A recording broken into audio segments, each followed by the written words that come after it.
Hi ಎಲ್ರಿಗೂ ನಮಸ್ಕಾರ. ಎಲ್ಲರೂ ಹೇಗಿದ್ದೀರಾ? ಎಲ್ಲರೂ ಚೆನ್ನಾಗಿದ್ದೀರಾ ಅಂತೇಳಿ ಭಾವಿಸ್ತಾ ಇದ್ದೀನಿ. ನಾನು ಕೂಡ ತುಂಬಾ ಚೆನ್ನಾಗಿದ್ದೀನಿ.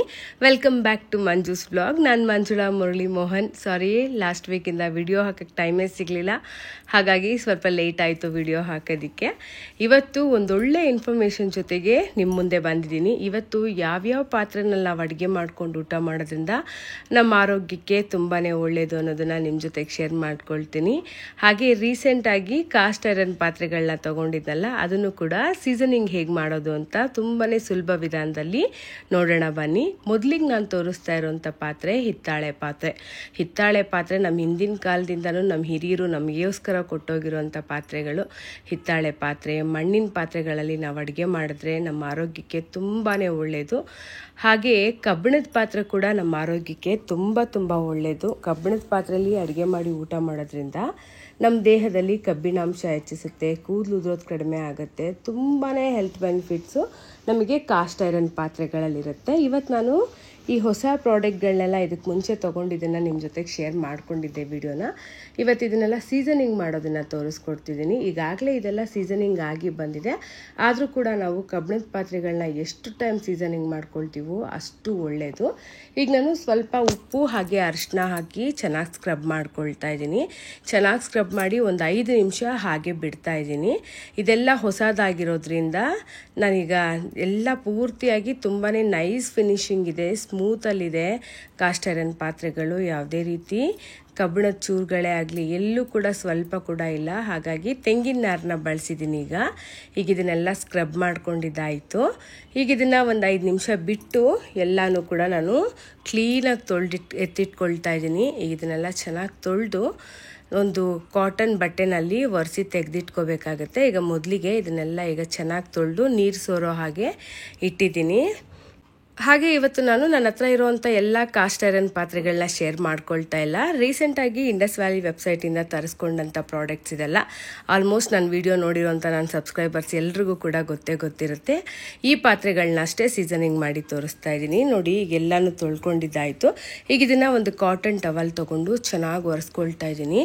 ಈ ಕಾಸ್ಟ್ ಐರನ್ ಪಾತ್ರೆಗಳಲ್ಲಿ ಒಂದೇ ಒಂದು ತೊಟ್ಟು ನೀರಿತ್ತು ಅಂದರೂ ಕೂಡ ರಸ್ಟ್ ಹಿಡಿದ್ಬಿಡುತ್ತೆ. ಇದು ಒಂದೇ ಇದರಲ್ಲಿ ಮೇಂಟೈನ್ ಮಾಡಬೇಕಂದ್ರೆ ಸ್ವಲ್ಪ ಕಷ್ಟ ಅಂತ ಅನ್ಸೋದು. ಹಾಗಾಗಿ ಚೆನ್ನಾಗಿ ಒಣಗಿಸ್ಕೋಬೇಕಾಗತ್ತೆ. ಇದನ್ನು ಚೆನ್ನಾಗಿ ಒರೆಸಿ ನಾನೊಂದು 5 ನಿಮಿಷ ಹಾಗೆ ಬಿಡ್ತೀನಿ. ಇದು ಒಣಗಿದ ಮೇಲೆ ನಾನು ಈ ಕಾಸ್ಟ್ ಐರನ್ಗೆಲ್ಲ ನಾನು ಸ್ವಲ್ಪ ಎಣ್ಣೆ ಹಚ್ಕೊಳ್ತೀನಿ. ಇದು ಫಸ್ಟ್ ಟೈಮ್ ಆಗಿರೋದ್ರಿಂದ, ಹೊಸದಾಗಿರೋದ್ರಿಂದ ಸ್ವಲ್ಪ ಜಾಸ್ತಿನೇ ಎಣ್ಣೆ ಹಚ್ಕೊಳ್ತಾ ಇದ್ದೀನಿ. ಈಗ ಇದನ್ನೆಲ್ಲ ನಾನು ಯೂಸ್ ಮಾಡ್ತೀನಿ, ಹಾಗಾಗಿ ಯೂಸ್ ಮಾಡಿ ನಿಮ್ಮ ಜೊತೆಗೆ ಶೇರ್ ಮಾಡ್ಕೊಳ್ತೀನಿ. ಹಾಗಾಗಿ ಸ್ವಲ್ಪ ಜಾಸ್ತಿ ಎಣ್ಣೆ ಹಾಕ್ತಾ ಇದ್ದೀನಿ. ಯೂಸ್ ಮಾಡಿದ್ಮೇಲೆ ಎಷ್ಟು ಎಣ್ಣೆ ಹಾಕಬೇಕು ಏನೋ ಅನ್ನೋದನ್ನು ಕೂಡ ನಿಮ್ಮ ಜೊತೆಗೆ ಶೇರ್ ಮಾಡ್ಕೊಳ್ತೀನಿ.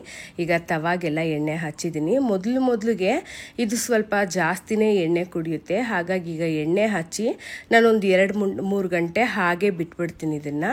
ಸೊ ಅದಾದಮೇಲೆ ಒಂದು ದಿನ ಪೂರ್ತಿ ಬಿಟ್ಟರೆ ಇನ್ನೂ ಒಳ್ಳೆಯದು. ನಾನು ಇವತ್ತು ವಿಡಿಯೋ ಮಾಡ್ತಿರೋದ್ರಿಂದ ಒಂದು 2-3 ಗಂಟೆ ಬಿಟ್ಟು ನಾನು ಇದರಲ್ಲಿ ದೋಸೆ ಮಾಡಿ ತೋರಿಸ್ತೀನಿ ನಿಮ್ಮ ಜೊತೆಗೆ. ನೋಡಿ, ಇದು ಫಿಶ್ ಫ್ರೈ, ನೀರು ದೋಸೆ ಎಲ್ಲ ಮಾಡೋಕ್ಕೆ ಚೆನ್ನಾಗಿರುತ್ತೆ ಅಂತೇಳಿ ಈ ಥರ ತವ ತಗೊಂಡೆ. ಈ ಪುಟ್ಟು ಕಡಾಯಿ ಕೂಡ ತುಂಬಾ ಚೆನ್ನಾಗಿದೆ. ಇದಕ್ಕೂ ಕೂಡ ಸ್ವಲ್ಪ ಜಾಸ್ತಿನೇ ಎಣ್ಣೆ ಹಚ್ತಾ ಇದ್ದೀನಿ. ಈಗ ಇದಕ್ಕೆಲ್ಲ ಚೆನ್ನಾಗಿ ಎಣ್ಣೆ ಹಚ್ಚಿದ್ದೀನಿ. ನಾವು ಇದಕ್ಕೆ ಒಳ್ಳೆ ಎಣ್ಣೆನೂ ತೊಗೋಬೋದು, ಅಥವಾ ನಾವು ಯೂಸ್ ಮಾಡಿರೋವಂಥ ಎಣ್ಣೆನೂ ಕೂಡ ನಾವು ಇದಕ್ಕೆ ತೊಗೋಬೋದು. ನೋಡಿ, ಚೆನ್ನಾಗಿ ಎಣ್ಣೆ ಹಚ್ಚಿದ್ದೀನಿ. ಈಗ ಎಲ್ಲದಕ್ಕೂ ಕೂಡ ಎಣ್ಣೆ ಹಚ್ಚಿದಾಯಿತು. ಈಗ 2 ಗಂಟೆ ಆಗಿದೆ. ನಾನೀಗ ಹೊಸ ತವದಲ್ಲಿ ಮೊದಲನೇ ಸಾರಿಗೆ ದೋಸೆ ಹಾಕಿ ತೋರಿಸ್ತಾ ಇದ್ದೀನಿ.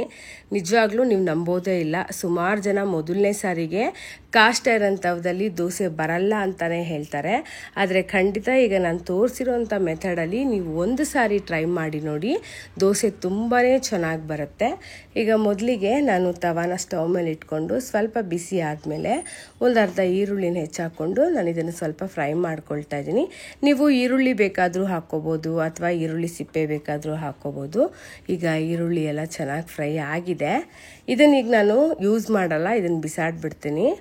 ಈಗ ಎಲ್ಲ ಈರುಳ್ಳಿನೂ ಕೂಡ ತೊಗೊಂಡೆ. ಈಗ ಇದೇ ತವದ ಮೇಲೆ ಸ್ವಲ್ಪ ನಾನು ಈರುಳ್ಳಿಯಿಂದನೇ ಸ್ವಲ್ಪ ತವಾನೆಲ್ಲ ಚೆನ್ನಾಗಿ ಕ್ಲೀನ್ ಮಾಡ್ಕೊಳ್ತೀನಿ. ಈರುಳ್ಳಿ ಅಥವಾ ದೋಸೆ ಮಾಡೋವಾಗ ತೆಂಗಿನ ನಾರು ಬರುತ್ತಲ್ಲ, ಅದು ಒಂದು ಕಾಟನ್ ಬಟ್ಟೆ ಅಥವಾ ಈ ಥರ ಈರುಳ್ಳಿಯಿಂದ ನೀವು ತವ ಕ್ಲೀನ್ ಮಾಡ್ಕೊಳ್ತಾನೆ ಇರಬೇಕಾಗತ್ತೆ, ಆಗಲೇ ದೋಸೆ ಚೆನ್ನಾಗಿ ಬರುತ್ತೆ. ನೋಡಿ, ಈಗ ನಾನು ಮೊದಲನೇ ದೋಸೆ ಹಾಕ್ತಾಯಿದ್ದೀನಿ. ಫಸ್ಟ್ ಟೈಮ್ ಮಾಡ್ತಾ ಇರೋವಂಥ ದೋಸೆ ಇದು. ಈಗ ತುಂಬಾ ಚೆನ್ನಾಗಿ ಬರುತ್ತೆ ನಿಜವಾಗ್ಲೂ. ಮೊದಲನೇ ದೋಸೆನೇ ತೆಗಿಯೋದಕ್ಕೆ ಚೂರೂ ಕಷ್ಟ ಆಗಲ್ಲ. ನಾರ್ಮಲಾಗಿ ನಾವು ಯೂಸ್ ಮಾಡೋವಂಥ ನಾನ್ ಸ್ಟಿಕ್ ಏನಿದೆ, ಒಂದು 3-6 ತಿಂಗಳು ಯೂಸ್ ಮಾಡೋದ್ರೊಳಗಡೆ ಅದ್ರ ಮೇಲಿರುವಂಥ ಕೆಮಿಕಲ್ ಕೋಟಿಂಗ್ ಎಲ್ಲ ಹೊರಟೋಗುತ್ತೆ. ನಮ್ಮ ದೇಹಕ್ಕೆ ತುಂಬಾ ತೊಂದರೆ ಆಗುತ್ತೆ, ನಮ್ಮ ಆರೋಗ್ಯಕ್ಕೂ ಕೂಡ ಅದು ಬ್ಯಾಡ್ ಇಂಪ್ಯಾಕ್ಟ್ ಆಗುತ್ತೆ. ಸೊ ಇದು ನೋಡಿ, ದೋಸೆ ತೆಗಿಯೋಕ್ಕೂ ತುಂಬ ಈಸಿ ಆಯಿತು. ನೋಡಿ ಮೊದಲನೇ ದೋಸೆ ಎಷ್ಟು ಚೆನ್ನಾಗಿ ಬಂದಿದೆ, ತುಂಬಾ ಚೆನ್ನಾಗಿ ಬಂದಿದೆ. ಆದರೆ ಮೊದಲನೇ ಸಾರಿ ಮಾಡುವಾಗ ದೋಸೆ ಕ್ರಿಸ್ಪಿ ಬರಲ್ಲ ನೋಡಿ, ಸ್ವಲ್ಪ ದೋಸೆ ಮೆತ್ತಿಗೆ ಬಂದಿದೆ. ಇದು ಮೊದಲನೇ ದೋಸೆ ತುಂಬಾ ಚೆನ್ನಾಗಿ ಬಂದಿದೆ. ತವಾಗೆಲ್ಲೂ ಕೂಡ ಕಚ್ಕೊಂಡಿಲ್ಲ, ಸುಲಭವಾಗಿ ದೋಸೆ ಬಂದಿದೆ. ಎರಡನೇ ದೋಸೆ ಹಾಕ್ತಾ ಇದ್ದೀನಿ ನೋಡಿ. ಎರಡನೇ ದೋಸೆ ಸ್ವಲ್ಪ ಕ್ರಿಸ್ಪಿಯಾಗಿ ಬರುತ್ತೆ. ಈ ಕಾಸ್ಟ್ ಐರನ್ ತವಾಗಳನ್ನೆಲ್ಲ ನಾವು ಎಷ್ಟು ಸಾರಿ ಸೀಸನಿಂಗ್ ಮಾಡ್ತೀವೋ ಅಷ್ಟು ಚೆನ್ನಾಗಿ ತವಾಗಳೆಲ್ಲ ಪಳಗುತ್ತೆ. ಪದೇ ಪದೇ ನಾವು ಸೀಸನಿಂಗ್ ಮಾಡಿದಷ್ಟು ತುಂಬ ಚೆನ್ನಾಗಿ ತವಾ ಪಳಗುತ್ತೆ. ದೋಸೆ ಎಲ್ಲ ತುಂಬಾ ಚೆನ್ನಾಗಿ ಹೋಟೆಲಲ್ಲಿ ಮಾಡೋ ಅಷ್ಟು ಕ್ರಿಸ್ಪಿಯಾಗಿ ದೋಸೆ ಆಗುತ್ತೆ. ನೀವು ಮನೆಯಲ್ಲೇ ಈ ಥರ ದೋಸೆ ಮಾಡಿಕೊಡ್ತಾ ಇದ್ರೆ ಒಂದು ದೋಸೆ ತಿನ್ನೋ ಜಾಗದಲ್ಲಿ ನಿಜವಾಗ್ಲೂ 10 ದೋಸೆ ತಿಂತಾರೆ. ನನ್ನ ಮನೆಯಲ್ಲಂತೂ ನನ್ನ ದೊಡ್ಡ ಮಗಳು ದೋಸೆ ಲವರ್ ಅಂತ ಹೇಳ್ಬೋದು, ಒಂಥರ ಸೈಕೋ ಅಂತಲೇ ಹೇಳ್ಬೋದು. ವಾರ ಪೂರ್ತಿ ಅವಳಿಗೆ ದೋಸೆ ಮಾಡಿಕೊಟ್ರು ಕೂಡ ತುಂಬಾ ಇಷ್ಟಪಟ್ಟು ತಿಂತಾಳೆ. ನಿಮ್ಮ ಮನೆಯಲ್ಲೂ ಏನಾದರೂ ದೋಸೆ ಲವರ್ಸ್ ಇದ್ದರು ಅಂದರೆ ಖಂಡಿತ ನೀವು ಇದೇ ಮೆಥಡಲ್ಲಿ ದೋಸೆ ಮಾಡಿಕೊಡಿ, ತುಂಬಾ ಇಷ್ಟಪಟ್ಟು ದೋಸೆ ತಿಂತಾರೆ. ನೋಡಿ ಈಗ ಎರಡನೇ ದೋಸೆ ತೆಗಿತಾ ಇದ್ದೀನಿ. ತುಂಬ ಸುಲಭವಾಗಿ ಬರ್ತಿದೆ ದೋಸೆ. ನೋಡಿ ಎಷ್ಟು ಚೆನ್ನಾಗಿ ಬಂದಿದೆ, ಕೆಂಪಗೆ ಬರ್ತಾ ಇದೆ ದೋಸೆ. ಎರಡನೇ ಸಾರಿಗೆ ನೋಡಿ ಈ ಥರ ಬಂದಿದೆ ದೋಸೆ. ನಾವು ಪದೇ ಪದೇ ದೋಸೆ ಮಾಡಿದಷ್ಟು ತವಾ ತುಂಬ ಚೆನ್ನಾಗಿ ಪಳಗಿ ಹೋಗ್ತಾ ತುಂಬಾ ಕ್ರಿಸ್ಪಿಯಾಗಿ ದೋಸೆ ಬರುತ್ತೆ. ಈಗ ಎರಡನೇ ದೋಸೆ ಕೂಡ ರೆಡಿ ಆಗಿದೆ. ಸೊ ಫಸ್ಟ್ ಟೈಮ್ ನಾನು ಇವತ್ತು ಮಾಡಿರೋದು, ತುಂಬಾ ಚೆನ್ನಾಗಿ ದೋಸೆ ಬಂದಿದೆ. ಕಾಸ್ಟ್ ಐರನ್ ತವದಲ್ಲಿ ದೋಸೆ ಬರಲ್ಲ ಅನ್ನೋಂಥವ್ರು ಖಂಡಿತ ಈ ಮೆಥಡಲ್ಲಿ ಒಂದು ಸಾರಿ ಟ್ರೈ ಮಾಡಿ, ತುಂಬ ಚೆನ್ನಾಗಿ ದೋಸೆ ಬರುತ್ತೆ. ಈಗ ದೋಸೆ ರೆಡಿ ಆಗಿದೆ. ಹಾಗೆ ಸ್ಟೀಮರ್ ತೊಗೊಂಡಿದ್ದೆ, ಅದರಲ್ಲೂ ಕೂಡ ಸ್ಟೀಮ್ ಹೇಗೆ ಮಾಡೋದು ಅಂತ ಕೂಡ ತೋರಿಸ್ಕೊಡ್ತೀನಿ. ಈ ಪ್ರಾಡಕ್ಟ್ ನಿಜವಾಗ್ಲೂ ತುಂಬಾ ಯೂಸ್ಫುಲ್ ಪ್ರಾಡಕ್ಟ್ ಅಂತ ಹೇಳ್ಬೋದು. ಈಗಾಗಲೇ ನನ್ನ ಹತ್ರ ಇನ್ನೂ ಒಂದು ಸ್ಟೀಮರ್ ಇದೆ, ನೀವೆಲ್ಲ ನೋಡೇ ಇರ್ತೀರ. ಇದು ಕೂಡ ತುಂಬಾ ಯೂಸ್ಫುಲ್ ಆಯಿತು ನನಗೆ. ಈಗ ಮೊದಲಿಗೆ ಬೇಳೆ ತೊಳ್ಕೊಂಡು ನಾನು ಸ್ವಲ್ಪ ಉಪ್ಪು ಹಾಗೆ ಅರಿಶಿನ, ಸ್ವಲ್ಪ 1 ಟೀ ಸ್ಪೂನಷ್ಟು ಎಣ್ಣೆ ಹಾಕಿ ಬೇಳೆನ ಬೇಯೋಕ್ಕಿಟ್ಟಿದ್ದೀನಿ. ಈಗ ಇನ್ನೊಂದು ಸ್ಟೀಮರಲ್ಲಿ ನಾನು ತೊಗೊಂಡಿರೋದು 3 ಟೈರ್ ಸ್ಟೀಮರು. ಇದರಲ್ಲಿ ಇನ್ನೊಂದರಲ್ಲಿ ತರಕಾರಿ ಹಾಗೆ ಮೊಟ್ಟೆ, ಸ್ವಲ್ಪ ಬೀಟ್ರೋಟ್ನ ಕೂಡ ಇಟ್ಕೊಂಡಿದ್ದೀನಿ. ನಾವು ಹೆಚ್ಚಾಗಿ ಮಧ್ಯಾಹ್ನದ ಹೊತ್ತು ಊಟದ ಟೈಮ್ಗೆ ಈ ಥರ ಮೊಳಕೆ ಕಾಳನ್ನ ಸ್ಟೀಮ್ ಮಾಡಿಕೊಂಡು ಅಥವಾ ಮೊಳಕೆ ಕಾಳುಗಳದ್ದು ದೋಸೆ ಈ ಥರನೇ ಹೆಚ್ಚಾಗಿ ಊಟ ಮಾಡ್ತೀವಿ, ನಿಮಗೆ ಗೊತ್ತೇ ಇದೆ. ಈಗ ಬೇಳೆನ ಬೇಯೋಕ್ಕಿಟ್ಟಿದ್ದೆ. ಬೇಳೆ ಈಗ ಚೆನ್ನಾಗಿ ಬೆಂದಿದೆ, ಅರ್ಧ ಭಾಗ ಬೆಂದಿದೆ. ಈಗ ಇದ್ರ ಜೊತೆಗೆ ನಾನು ಮೊಳಕೆ ಕಾಳು ಹಾಗೆ ತರಕಾರಿನೆಲ್ಲ ಇಡ್ತಾ ಇದ್ದೀನಿ. ಸುಮಾರು 15-20 ನಿಮಿಷ ಬೇಕಾಗುತ್ತೆ ಬೇಳೆ ಚೆನ್ನಾಗಿ ಬೇಯೋದಕ್ಕೆ. ಆಗಾಗ ನೋಡ್ಕೊಳ್ತಾ ಇರಬೇಕಾಗತ್ತೆ, ಹಾಗೆ ಬಿಟ್ಬಿಟ್ಟಿಡಬಾರ್ದು. ಇದು ಬಂದು ಬಾಟಮ್ ಅಷ್ಟೇ 3 ಲೇಯರ್ ಇದೆ, ಹಾಗಾಗಿ ಕೆಲವೊಂದು ಟೈಮ್ ಸೀದೋಗುವಂಥ ಚಾನ್ಸಸ್ ಇರುತ್ತೆ. ಹಾಗಾಗಿ ಆಗಾಗ ತೆಗೆದು ನೋಡ್ಕೊಳ್ತಾ ಇರಬೇಕಾಗತ್ತೆ, ತಿರುಗಿಸ್ಕೊಳ್ತಾ ಇರಬೇಕಾಗತ್ತೆ. ಈಗ ಬೇಳೆ ತುಂಬಾ ಚೆನ್ನಾಗಿ ಬೆಂದಿದೆ, ಮೊಳಕೆ ಕಾಳು ಕೂಡ ನೋಡಿ ಚೆನ್ನಾಗಿ ಬೆಂದಿದೆ. ಈಗ ಬೇಯಿಸ್ಕೊಂಡಿರುವಂಥ ತರಕಾರಿ ಏನಿದೆ ಇದನ್ನೆಲ್ಲ ಈಗ ಬೇಳೆ ಜೊತೆಗೆ ಸೇರಿಸ್ಕೊಳ್ತಾ ಇದ್ದೀನಿ. ಈಗ ಇದನ್ನು ಚೆನ್ನಾಗಿ ಮಿಕ್ಸ್ ಮಾಡಿಕೊಂಡು ಈಗ ಬೇಳೆ ಸಾರಿಗೂ ಕೂಡ ಒಗ್ಗರಣೆ ಕೊಡಬೇಕು.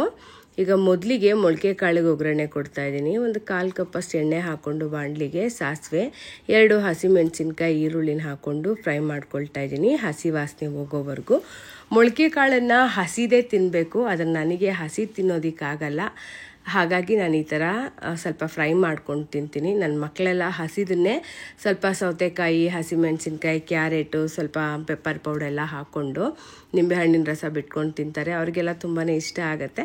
ಬಟ್ ನನಗೆ ಹಸಿ ತಿನ್ನೋದಕ್ಕೆ ಇಷ್ಟ ಆಗಲ್ಲ. ಹಾಗಾಗಿ ನಾನು ಈ ಥರ ಒಗ್ಗರಣೆ ಕೊಟ್ಕೊಂಡು ಇದಕ್ಕೆ ಸ್ವಲ್ಪ ಕ್ಯಾರೆಟು, ಸೌತೆಕಾಯಿ ಎಲ್ಲ ಹಾಕ್ಕೊಳ್ತೀನಿ, ಹಾಗೆ ತಿಂತಾ ಇರ್ತೀನಿ. ತುಂಬಾ ಚೆನ್ನಾಗಿರುತ್ತೆ.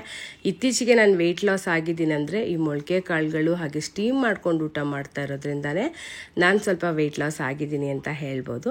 ಈಗ ಸಾರಿಗೆ ಒಗ್ಗರಣೆ ಕೊಡೋದಕ್ಕೆ ಈ ಪುಟ್ಟು ಕಡಾಯಿಗೆ ಒಂದು 1/4 ಕಪ್ಪಷ್ಟು ಎಣ್ಣೆ ಹಾಕ್ಕೊಂಡು ಸಾಸಿವೆ ಹಾಗೆ 1-2 ಒಣಮೆಣಸಿನ್ಕಾಯಿ, ಬೆಳ್ಳುಳ್ಳಿ, ಸ್ವಲ್ಪ ಇಂಗನ್ನು ಹಾಕ್ಕೊಂಡಿದ್ದೀನಿ. ಹಾಗೆ ಈರುಳ್ಳಿನ ಹಾಕ್ಕೊಂಡು ಹಸಿ ವಾಸನೆ ಹೋಗೋವರೆಗೂ ಫ್ರೈ ಮಾಡ್ಕೊಳ್ತಾ ಇದ್ದೀನಿ. ಈ ಪುಟ್ಟು ಕಡಾಯಿನಲ್ಲಿ ಪಲ್ಯಗಳು ಮಾಡ್ಕೊಳ್ಳೋಕ್ಕೆ, ಚಿಕ್ಕ ಪುಟ್ಟ ಒಗ್ಗರಣೆ ಕೊಡೋದಕ್ಕೆ ಹಾಗೆ ಫ್ರೈ ಮಾಡ್ಕೊಳ್ಳೋಕ್ಕೆಲ್ಲ ತುಂಬಾ ಚೆನ್ನಾಗಿರುತ್ತೆ. ಕೆಲವೊಂದು ಸಾರಿ ನಾವು ಎಣ್ಣೆ ಐಟಮ್ಗಳೆಲ್ಲ ಫ್ರೈ ಮಾಡ್ಕೊಳ್ತೀವಲ್ಲ, ಈಗ ಪೂರಿ ಗಿರಿ ಮಾಡಬೇಕಂದ್ರೆ ಈ ಥರ ಚಿಕ್ಕದಾಗಿತ್ತು ಕಡಾಯಿ ಅಂದರೆ ತುಂಬ ಚೆನ್ನಾಗಿ ಮಾಡ್ಕೋಬೋದು. ಈಗ ಟೊಮೆಟೊ ಎಲ್ಲ ಚೆನ್ನಾಗಿ ಬೆಂದಿದೆ. ಸ್ವಲ್ಪ ಹುಣಸೆ ಹಣ್ಣಿನ ರಸ ಹಾಕ್ಕೊಂಡು ಮನೆಯಲ್ಲೇ ಮಾಡಿರೋಂಥ ಸಾಂಬಾರು ಪುಡಿ ಹಾಕ್ತಾಯಿದ್ದೀನಿ. ಬೇಳೆ ಸಾರಂತೂ ತುಂಬ ಚೆನ್ನಾಗಿರುತ್ತೆ. ದೋಸೆ ಜೊತೆಗೆ ಇಡ್ಲಿ ಜೊತೆಗೆಲ್ಲ ತುಂಬ ಚೆನ್ನಾಗಿರುತ್ತೆ. ನನಗೆ ಬೇಳೆ ಸಾರೇ ತುಂಬ ಇಷ್ಟ ಆಗುತ್ತೆ. ಎಲ್ಲ ಅಡುಗೆಗಳಿಗಿಂತ ಬೇಳೆ ಸಾರು ಹಾಗೆ ವೈಟ್ ರೈಸ್ ಇದ್ದರೆ ಸಾಕು, ನನಗೆ ಸ್ವರ್ಗ ಅಂತ ಹೇಳ್ಬೋದು. ಅಷ್ಟು ಇಷ್ಟಪಟ್ಟು ತಿಂತೀನಿ. ಈಗ ಒಗ್ಗರಣೆಗೆಲ್ಲ ನಾನು ಬೇಳೆಗೆಲ್ಲ ಹಾಕ್ಕೊಂಡು ಈಗ ಇದಕ್ಕೆ ಸ್ವಲ್ಪ ನೀರನ್ನು ಮಿಕ್ಸ್ ಮಾಡಿಕೊಂಡು ಒಂದು 3 ಕುದಿ ಬರ್ಸ್ಕೊತೀನಿ ಅಷ್ಟೇ. ಚೆನ್ನಾಗಾಗಿದೆ ಸಾರು, ಒಳ್ಳೆ ಘಮ ಬರ್ತಾಯಿದೆ. ಈಗ ಇದಕ್ಕೆ ಸ್ವಲ್ಪ ಕೊತ್ತಂಬರಿ ಸೊಪ್ಪನ್ನು ಹಾಕ್ಕೊಳ್ತಿದ್ದೀನಿ. ಈಗ ಸ್ಟವ್ನ ಆಫ್ ಮಾಡಿದ್ರೆ ಬಿಸಿ ಅನ್ನ ಜೊತೆಗೆ ಅಥವಾ ದೋಸೆ ಜೊತೆಗೆ ಇಡ್ಲಿ ಜೊತೆಗೆ ಸೂಪರಾಗಿರೋಂಥ ಬೇಳೆ ಸಾಂಬಾರು ರೆಡಿಯಾಗಿದೆ.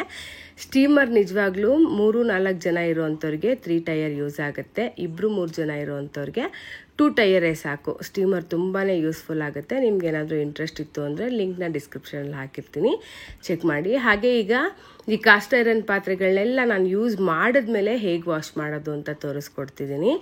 ಈಗ ತವಾನೆಲ್ಲ ಯೂಸ್ ಮಾಡಿದ್ದೀನಿ, ತುಂಬಾ ಜಿಡ್ಡಾಗಿದೆ. ಈಗ ಇದನ್ನೆಲ್ಲ ಒಂದು ಸಾರಿ ನೀರಲ್ಲಿ ತೊಳ್ಕೊಂಡು ಈಗ ನಾನು ಯೂಸ್ ಮಾಡ್ತಾ ಇರೋವಂಥದ್ದು ಸ್ಟೀಲ್ ಸ್ಕ್ರಬ್ಬರು. ತುಂಬಾ ಆಯಿಲಿ ಆಗಿರುತ್ತೆ. ಹಾಗಾಗಿ ಸ್ಟೀಲ್ ಸ್ಕ್ರಬ್ಬರಲ್ಲಿ ತುಂಬಾ ಚೆನ್ನಾಗಿ ಆಯಿಲೆಲ್ಲ ಹೊರಟೋಗುತ್ತೆ. ಹಾಗಾಗಿ ಸ್ಟೀಲ್ ಸ್ಕ್ರಬ್ಬರಲ್ಲೇ ಚೆನ್ನಾಗಿ ಸಬೀನ ಹಾಕಿ ಸ್ಕ್ರಬ್ ಮಾಡ್ಕೊಳ್ತಾ ಇದ್ದೀನಿ. ಚೆನ್ನಾಗಿ ಸ್ವಲ್ಪ ಸ್ಕ್ರಬ್ ಮಾಡ್ಕೋಬೇಕಾಗತ್ತೆ. ಹಾಗೆ ತುಂಬಾ ವಿಪರೀತ ಜಿಡ್ಡಿತ್ತು ಅಂದರೆ ಗ್ಯಾಸ್ ಸ್ಟವ್ ಮೇಲೆ ಸ್ವಲ್ಪ ಹೊತ್ತಿಟ್ಟು ಬಿಸಿ ಮಾಡಿಕೊಂಡು ಆಮೇಲೆ ನೀವು ಸ್ವಲ್ಪ ಕೇರ್ಫುಲ್ಲಾಗಿ ಸ್ಟೀಲ್ ಸ್ಕ್ರಬ್ಬರಿಂದ ಸ್ಕ್ರಬ್ ಮಾಡಿಕೊಂಡ್ರೆ ಆ ಜಿಡ್ಡೆಲ್ಲ ಹೊರಟೋಗುತ್ತೆ ತುಂಬ ಈಸಿಯಾಗಿ. ಈಗ ದೋಸೆ ತವಾನೆಲ್ಲ ಚೆನ್ನಾಗಿ ಸ್ಕ್ರಬ್ ಮಾಡ್ಕೊಳ್ತಾ ಇದ್ದೀನಿ. ಈಗ ಇದನ್ನೆಲ್ಲ ಚೆನ್ನಾಗಿ ತೊಳೆದು ನೀರು ಸೋರಿಸಿ ಆಮೇಲೆ ಒಂದು ಕಾಟನ್ ಬಟ್ಟೆ ತೊಗೊಂಡು ಒರೆಸಿ ತೆಗೆದಿಡಬೇಕಾಗತ್ತೆ. ಚೆನ್ನಾಗಿ ತೊಳೆದು ಚೆನ್ನಾಗಿ ಒರೆಸ್ಕೋಬೇಕಾಗತ್ತೆ ಈ ಪಾತ್ರೆಗಳನ್ನ ಈ ಥರ ತೊಳೆದು ಒರೆಸಿ ಇದಕ್ಕೆ ಎಣ್ಣೆ ಹಚ್ಚಿ ತೆಗೆದಿಡೋದಿದೆಯಲ್ಲ, ಅದೇ ಒಂದು ಸ್ವಲ್ಪ ತಲೆನೋವು ಕೆಲಸ ಅಂಥೇಳಿ ಸುಮಾರು ಜನ ಕಾಸ್ಟ್ ಐರನ್ ಪಾತ್ರೆಗಳನ್ನ ಅವಾಯ್ಡ್ ಮಾಡ್ತಾರೆ. ಆದರೆ ಇದನ್ನು ನಾವು ರೆಗ್ಯುಲರಾಗಿ ಮಾಡೋದಕ್ಕೆ ಶುರು ಮಾಡಿಬಿಟ್ರೆ ಖಂಡಿತ ನೀವು 1 ತಿಂಗಳು ಮಾಡಿಬಿಟ್ರೆ ಇದೇ ಪಾತ್ರೆಗಳಿಗೆ ನಿಮ್ಗೆ ಅಭ್ಯಾಸ ಆಗೋಗುತ್ತೆ. ಆಗ ನಿಮಗೆ ಕಷ್ಟ ಅಂತ ಅನಿಸೋದೇ ಇಲ್ಲ. ನೋಡಿ ಈಗೆಲ್ಲನೂ ತೊಳ್ಕೊಂಡಿದ್ದೀನಿ ಚೆನ್ನಾಗಿ. ಈಗ ಇದನ್ನು ಒಂದು ಕಾಟನ್ ಟವಲಲ್ಲಿ ಚೆನ್ನಾಗಿ ಒರೆಸ್ಕೊಂಡು ಒಂದು 5 ನಿಮಿಷ ಇಡ್ತೀನಿ. ನೀವು ಬಿಸಿಲಲ್ಲಿ ಕೂಡ ಇಟ್ಬಿಟ್ಟು ಆಮೇಲೆ ಎಣ್ಣೆ ಹಚ್ಕೋಬೋದು. ಇಲ್ಲಾಂದರೆ ಗ್ಯಾಸ್ ಸ್ಟವ್ ಮೇಲೆ ಇಟ್ಟು ಸ್ವಲ್ಪ ಬೆಚ್ಚಗಾದ್ಮೇಲೂ ಕೂಡ ನೀವು ಎಣ್ಣೆ ಹಚ್ಕೋಬೋದು. ನೋಡಿ ಈಗ ಪೂರ್ತಿ ಡ್ರೈ ಆಗಿದೆ ಚೆನ್ನಾಗಿ. ಈಗ ತವಾನೆಲ್ಲ ಒರೆಸ್ಕೊಳ್ತಾ ಇದ್ದೀನಿ. ಒಂದೇ ಒಂದು ಹನಿ ನೀರಿಲ್ಲದೆ ಇರೋ ಹಾಗೆ ಚೆನ್ನಾಗಿ ಒರೆಸ್ಕೋಬೇಕಾಗತ್ತೆ. ಈಗ ಇದನ್ನೆಲ್ಲ ಚೆನ್ನಾಗಿ ಒರೆಸಿದ್ದೀನಿ. ತುಂಬಾ ಕಡಿಮೆ ಎಣ್ಣೆ, ಜಸ್ಟ್ ಸುಮ್ಮನೆ ಅಪ್ಲೈ ಮಾಡ್ತಾ ಇದ್ದೀನಿ ಅಷ್ಟೇ. ಈಗ ಇದಕ್ಕೆ ಜಾಸ್ತಿ ಎಣ್ಣೆ ಬೇಡ, ಯಾಕೆಂದ್ರೆ ತುಂಬ ಜಾಸ್ತಿ ಎಣ್ಣೆ ಹಚ್ಚಿದ್ರೆ ಧೂಳು ಕುತ್ಕೊಂಡು ಬಿಡುತ್ತೆ. ಹಾಗಾಗಿ ನಾವು ಇದನ್ನು ಇಡೋವಂಥ ಜಾಗದಲ್ಲೆಲ್ಲ ಎಣ್ಣೆ ಇರುತ್ತೆ. ಪಾತ್ರೆ ಕೂಡ ಮುಟ್ಟಿದಾಗ ಅಂಟಂಟು ಅಂತ ಜಾಸ್ತಿ ಅನಿಸುತ್ತೆ. ಹಾಗಾಗಿ ಹಚ್ಚಿದ್ರೂ ಹಚ್ಚದಾಗಿರಬೇಕು, ಹಚ್ಚಿದ್ರೂ ಹಚ್ಚದೇ ಇರೋ ಹಾಗಿರಬೇಕು. ಹಾಗೆ ಹಚ್ಕೊಳ್ಳಿ ಎಣ್ಣೆನ. ನೋಡಿ ತುಂಬ ಕಡಿಮೆ ಹಚ್ಕೊಳ್ತಾ ಇದ್ದೀನಿ ಎಣ್ಣೆನ. ತುಂಬ ಕಡಿಮೆ ಎಣ್ಣೆ ಹಚ್ಚಿ ಒಂದು ಟಿಶ್ಯೂ ಪೇಪರ್ನಲ್ಲಿ ಮತ್ತೆ ಒಂದ್ಸಾರಿ ಚೆನ್ನಾಗಿ ಒರೆಸ್ಕೊಂಡು ನ್ಯೂಸ್ ಪೇಪರ್ನಲ್ಲಿ ಪ್ಯಾಕ್ ಮಾಡಿ ತೆಗೆದಿಟ್ಕೋಬೋದು. ಮತ್ತೆ ಯೂಸ್ ಮಾಡೋವಾಗ ಚೆನ್ನಾಗಿ ಹಾಗೆ ಇದನ್ನು ಸಬೀನ ಹಾಕಿ ಸ್ಕ್ರಬ್ ಮಾಡಿಕೊಂಡು ಯೂಸ್ ಮಾಡ್ಕೋಬೋದು. ಹೀಗೆ ಕಾಸ್ಟ್ ಐರನ್ ಪ್ರಾಡಕ್ಟ್ಗಳನ್ನ ಯೂಸ್ ಮಾಡೋದು. ಇವತ್ತಿನ ವಿಡಿಯೋ ನಿಮ್ಮೆಲ್ರಿಗೂ ಯೂಸ್ಫುಲ್ ಆಗಿದೆ ಅಂತೇಳಿ ಭಾವಿಸ್ತಾ ಇದ್ದೀನಿ. ವಿಡಿಯೋ ಇಷ್ಟ ಆಗಿದ್ರೆ ಲೈಕ್ ಮಾಡಿ, ಕಮೆಂಟ್ ಮಾಡಿ, ನನ್ನ ಚಾನಲ್ನ ಸಬ್ಸ್ಕ್ರೈಬ್ ಮಾಡಿಕೊಂಡು ಸಪೋರ್ಟ್ ಮಾಡೋದನ್ನು ಮರಿಬೇಡಿ. Thank you so much for watching.